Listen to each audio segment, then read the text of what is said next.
ముఖ్య అతిథి గౌరవనీయులైన మంత్రి కందుల దుర్గేష్ గారికి, ప్రియ బాంధవుడు అనుకోవాల్సిన తన్నవెత్తుల రామలింగేశ్వరరావు గారు, సభకు విచ్చేసిన వారందరికీ నమస్కారం. నేను 3 విషయాలు చెప్పదలుచుకున్నాను. ఒకటి, ఈ కార్యక్రమాలు ఆర్గనైజ్ చేస్తున్న సంస్థ మహారాష్ట్ర తెలుగు సమాజాల సంకులము ఎఫ్టామ్ అనేది, దాని వెనకాల సంస్థ మన జగన్ బాబు గారు ఎనడో స్థాపించిన మహారాష్ట్ర తెలుగు మంచ్ అనేది. వీటి గురించి చెప్పాలంటే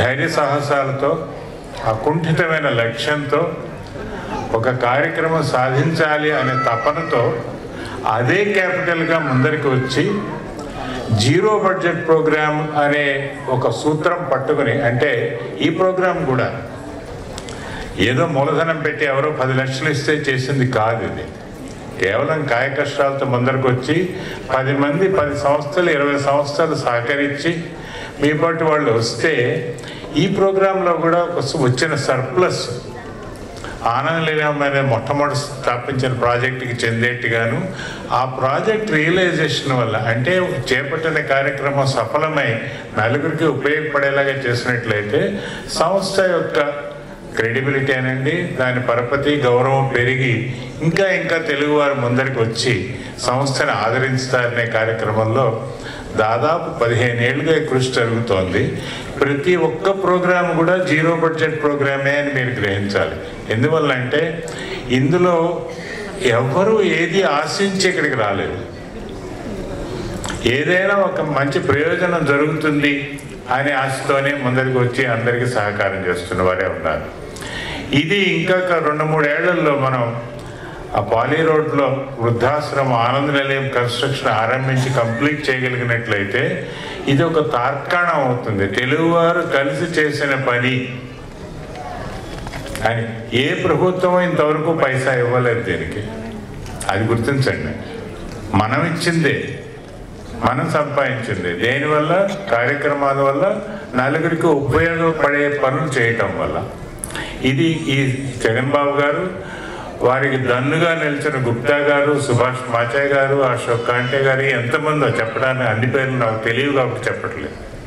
అది మొట్టమొదటి విషయం. రెండవ విషయం, మనకి ముఖ్య అతిథిగా వచ్చిన ఆంధ్రప్రదేశ్ గవర్నమెంట్ కల్చర్ మినిస్టర్ గారు కందుల దుర్గేష్ గారు, వారి పార్టీ జనసేన గురించి ఒక మహత్తరమైన విషయం మీరు తెలుసుకోవాల్సి ఉన్నది.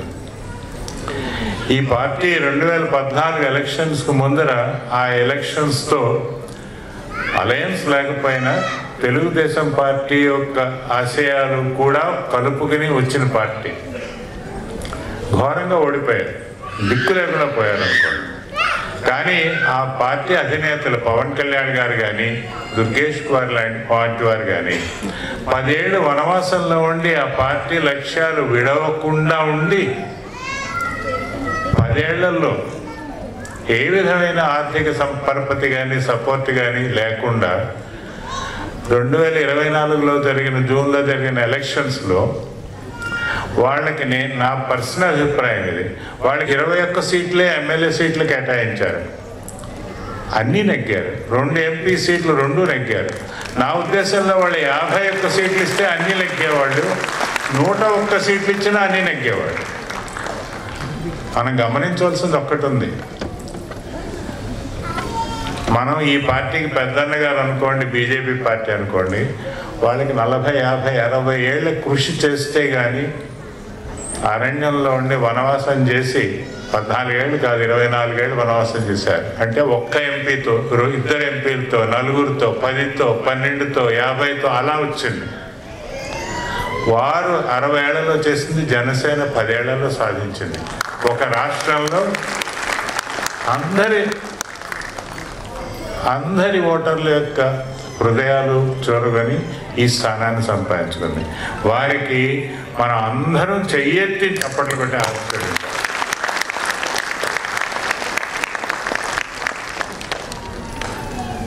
ఇక మూడవ విషయం, స్థానాలు చాలా మంది తెలుగువారు ఉన్నారు. నేను బొంబాయిలో 1961-62 నుంచి ఉంటున్నాను. ఏ ప్రాంతంలోనూ లేని ఒక మధురమైన సువాసన ఈ థానాలో ఉంది తెలుగువారిలో. కులమత భేదాలు లేకుండా చక్కగా పనిచేసి ఈరోజు వాళ్ళంతటి వాళ్ళ ఒక స్థలం సంపాదించుకుని ఒక భవనం కట్టాలనే స్టేజ్కి వచ్చిన సంస్థ ఇది. మనం ఏమన్నా మంచి కార్యక్రమాలు పెట్టాలంటే మనం జగన్బాబు గారు కూడా థానా నివాసి అనుకుంటారు. థానా నెంబర్ 1 పౌరుడు. ఈ ప్రాంతంలో జగన్బాబు గారికి వారు స్థాపించిన సంస్థలైన MTM కానీ FTAM కానీ ఇతరవేను కానీ వాటికి అన్నిటికీ థానాలో ఇంక ముందు కూడా మంచి బలం చేకూరుతుందని ఆశిస్తున్నాను. ఇంకొక ప్రకటన మాత్రం మిగిలి ఉన్నది.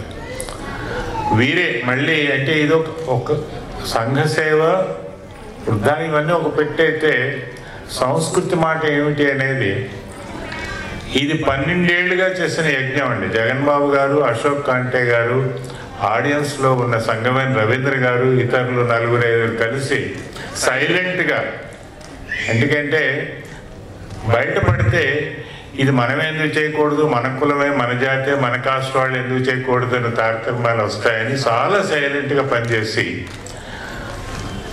మహారాష్ట్ర స్టేట్ తెలుగు సాహిత్య అకాడమీ ఉద్భవించడానికి కారకులైన జీవో వచ్చింది, GR కూడా వచ్చింది. ఇంకా దాదాపు ఈ ఎలక్షన్ల ముందరే కూడా అది రియాలిటీ కావచ్చును. ఇది మొట్టమొదటి ప్రయత్నం. అంటే ఇంతవరకు గవర్నమెంట్ తరఫున పంజాబీ, హిందీ, గుజరాతీ సాహిత్య అకాడమీలు వెలిసాయి కానీ సౌత్ ఇండియన్ లాంగ్వేజెస్ ఇంతవరకు వాళ్ళు రికగ్నైజ్ చేయలేదు. అది తెలుగు లాంగ్వేజ్ని రికగ్నైజ్ చేసి దాన్ని కూడా అధికారికంగా సపోర్ట్ చేస్తామని సంవత్సరానికి కనీసం 1 కోటి రూపాయలు బడ్జెట్ కేటాయిస్తామని అనే రూల్తో ఇది ఏర్పాటు చేయడం జరిగింది. ఈ మూమెంట్ కూడా తెలుగు భాష, తెలుగు సంస్కృతి, తెలుగు సంగీతం, తెలుగు నాటకం, తెలుగు కావ్యం, తెలుగు పద్యం, తెలుగు నవల, మన సంస్కృతి అంటే ఇవే కదా. తెలుగు ఆచారాలు, వ్యవహారాలు, తెలుగు పండగలు, వీటన్నిటినీ కాపాడుకునేందుకు ఒక అధికారికమైన సంస్థ ఏర్పడటానికి కూడా నేను హార్టీలీ కంగ్రాచ్యులేట్ జగన్బాబు గారిని ఏ విధంగా అభినందించాలో తెలియదు. ఇటువంటి కార్యక్రమం సాధించిన వీరుడు ఈ భూమి మీద తెలుగు వాళ్ళు వలస వచ్చి చేసిన వాటిల్లో అత్యంత ఏమంటారు పొటెన్షియల్ భవిష్యత్తు ఉండి తెలుగు సంస్కృతిని ఒక మెట్టు పైకి తీసుకురాగలేను కార్యక్రమం చేసినందుకు జగన్బాబు గారు సైలెంట్ వర్కర్ అంటాం. ఆయనకి నేను చెప్పిన మొట్టమొదటి ఒకే ఒక్క ఐడియా ఆయన పాటించింది ఏమిటంటే, నువ్వు చేసి మీద రానవసరం లేదు, వెనకాల ఉండి కార్యక్రమం చేయి, నీ సంస్థ నిలుస్తుంది అని చెప్పింది అనమాట. ఈ 4 మాటలు చెప్పి నేను విరమించుకుంటున్నాను. వచ్చిన వారందరూ మహానుభావులు ఉన్నారు, వారి మాటలు వినాలని ఉన్నాం. Thank you.